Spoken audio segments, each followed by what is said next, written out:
ప్రస్తుతం తెలంగాణలో కొన్ని జిల్లాల్లో ఎండలు మండిపోతుంటే మరికొన్ని జిల్లాల్లో మాత్రం మోస్తరు వర్షాలు కురిసే అవకాశం ఉన్నట్టు వాతావరణ శాఖ అంచనా వేస్తోంది. ఈ మేరకు తూర్పు రాజస్థాన్ నుండి మన్నార్ గల్ఫ్ వరకు కొనసాగుతున్న ద్రోణి ప్రభావంతో పాటు తూర్పు మధ్యప్రదేశ్ వద్ద కేంద్రీకృతమైన ఉపరితల ఆవర్తనం కారణంగా తెలుగు రాష్ట్రాల్లో రాగల 2 రోజులు అక్కడక్కడ వర్షాలు కురిసే అవకాశం ఉందని వాతావరణ శాఖ తెలిపింది. ఈ రోజు రేపు తెలంగాణలోని కొన్ని జిల్లాల్లో ఉరుములు మెరుపులతో కూడిన మోస్తరు వర్షాలు గంటకు 30 నుంచి 40 కిలోమీటర్ల వేగంతో ఈదురుగాలులు వీచే అవకాశం ఉంది.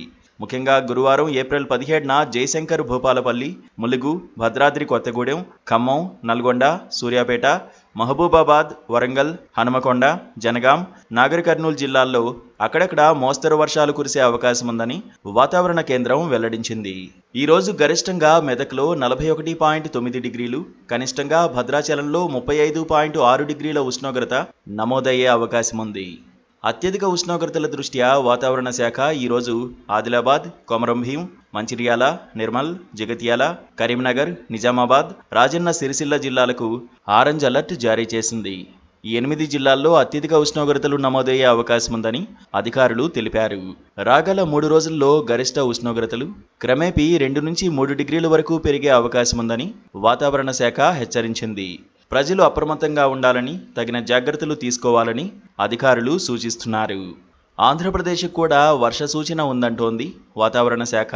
ఇవాళ ఉత్తరాంధ్రలో 3 ఉమ్మడి జిల్లాలతో పాటు చిత్తూరు, తిరుపతి జిల్లాల్లో పిడుగులతో కూడిన తేలికపాటి నుంచి మోస్తరు వర్షాలు కురిసే అవకాశం ఉందని ఏపీ విపత్తుల నిర్వహణ సంస్థ ఎండీ రోణంకి కోర్మనాథ్ తెలిపారు.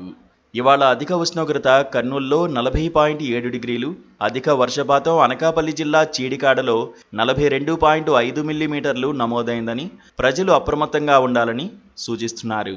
అంతేకాదు పలుచోట్ల ఉరుములతో కూడిన వర్షం పడే అవకాశం ఉందని అన్నారు.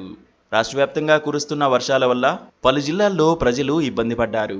ప్రకాశం, ఏలూరు, ఎన్టీఆర్ జిల్లాల్లో వర్షం బీభత్సం సృష్టించింది. ఒంగోలులో కురిసిన వానలకు రోడ్లు జలమయమయ్యాయి. జంగారెడ్డిగూడెంలో భారీ వృక్షాలు నేలకొరిగాయి. ఎన్టీఆర్ జిల్లా నందిగామలో పంట నష్టం జరిగింది. ఈ వర్షాలతో రైతులు కూడా నష్టపోయారు. కళ్ళాల్లోని ధాన్యం తడిసిపోయింది. బొప్పాయి, అరటి తోటలు దెబ్బతిన్నాయి. మామిడి తోటల్లో కాయలు రాలిపోయాయి. అంతేకాదు పలుచోట్ల భారీ వర్షం పడ్డంతో డ్రైనేజ్ కాలువలు సైతం రోడ్లపై పొంగి ప్రవహించాయి. రైతులకు ఐఎండీ శుభవార్త చెప్పింది.